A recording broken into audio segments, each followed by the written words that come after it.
Berikutnya berkenan Bapak Presiden untuk membuka dan memimpin sidang Kabinet Paripurna. Kepada Bapak Presiden kami persilakan.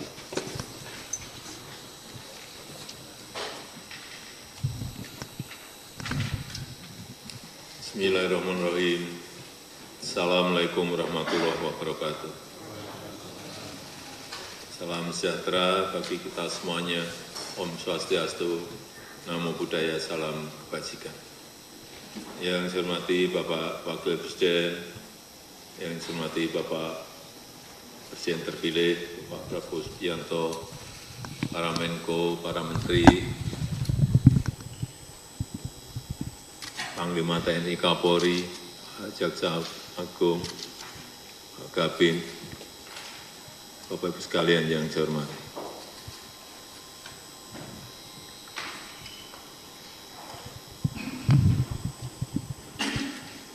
Puji dan syukur kita panjatkan kehadirat Allah Subhanahu wa Ta'ala. Pada pagi hari ini kita bisa melakukan sidang paripurna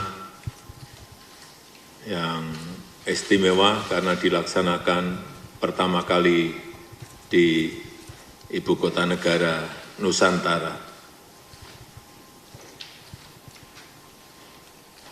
IKN adalah sebuah kanvas yang mengukir masa depan dan tak semua orang, tak semua negara, dan tak semua negara memiliki kesempatan, memiliki kemampuan untuk membangun ibu kotanya yang dimulai betul-betul dari nol.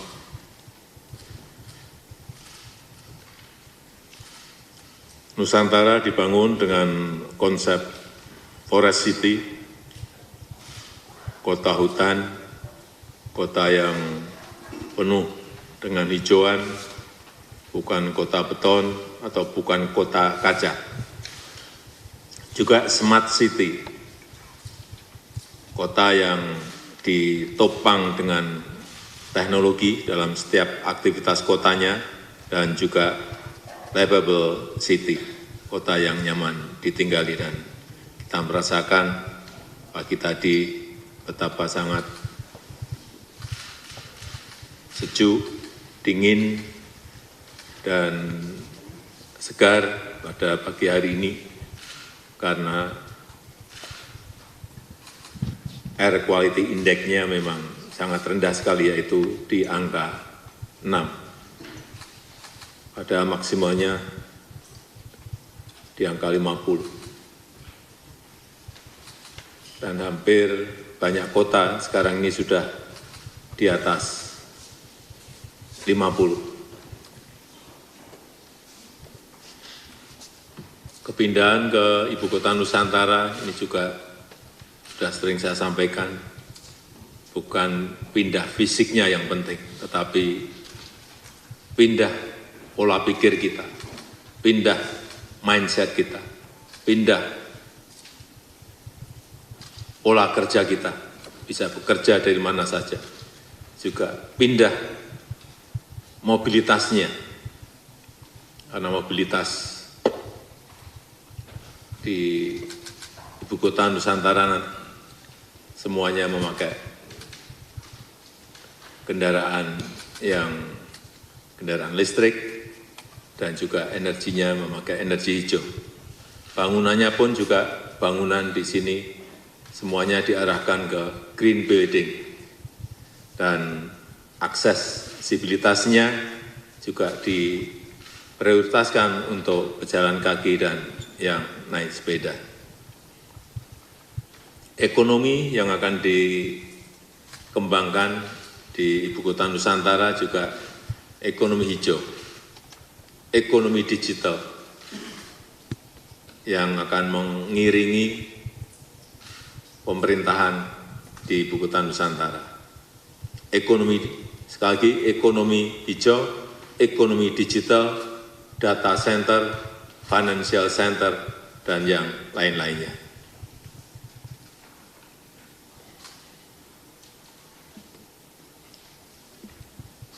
Kalau ditanyakan keuntungannya apa yang didapatkan oleh masyarakat di Kalimantan, khususnya Kalimantan Timur. Saya kira ini akan mendorong pertumbuhan ekonomi di Provinsi Kalimantan Timur, khususnya Balikpapan, lebih khusus lagi Kabupaten Pasir Penajam Utara. Dan kalau kita tahu, salah satu alasan kenapa ibu kota pindah, karena kita ingin pemerataan. Karena kita tahu 58% GDP ekonomi itu ada di Jawa, sehingga kita ingin memeratakan untuk juga luar Jawa mendapatkan perputaran ekonominya. Kemudian populasi di Jawa juga bebannya sudah sangat besar sekali. 56% populasi itu ada di Pulau Jawa. Ini yang juga menjadi sebuah pertimbangan bagi kita untuk memindahkan ibu kota. Dan utamanya memang beban di ibu kota Jakarta memang sudah sangat padat sekali. Dan per hari ini perlu juga saya sampaikan bahwa sudah di luar anggaran dari APBN, investasi yang masuk sudah 56,2 triliun rupiah dari 55 yang sudah groundbreaking. Pendidikan ada 6, kesehatan ada 3, retail dan logistik ada 10, hotel ada 8, energi dan transport ada 2, kantor dan perbankan ada 14, hunian dan area hijau ada 9, media dan teknologi ada 3.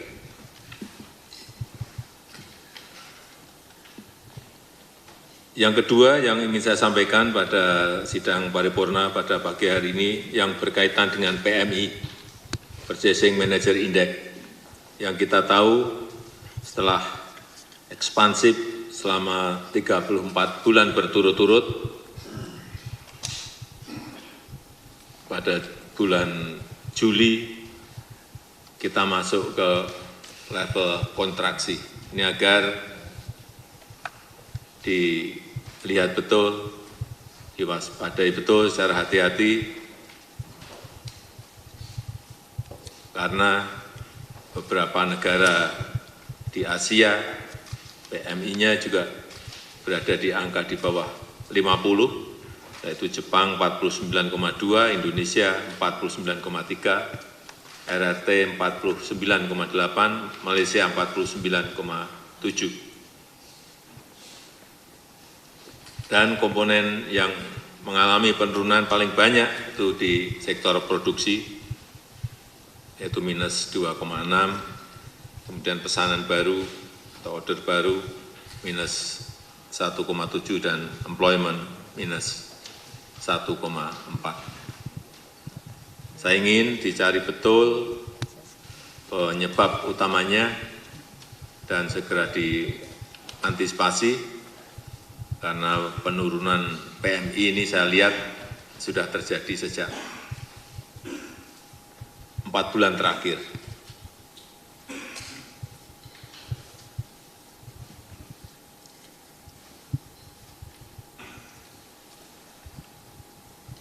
Betul-betul dilihat kenapa permintaan domestik melemah, bisa karena beban impor bahan baku yang tinggi karena fluktuasi rupiah, atau adanya juga serangan produk-produk impor yang masuk ke negara kita.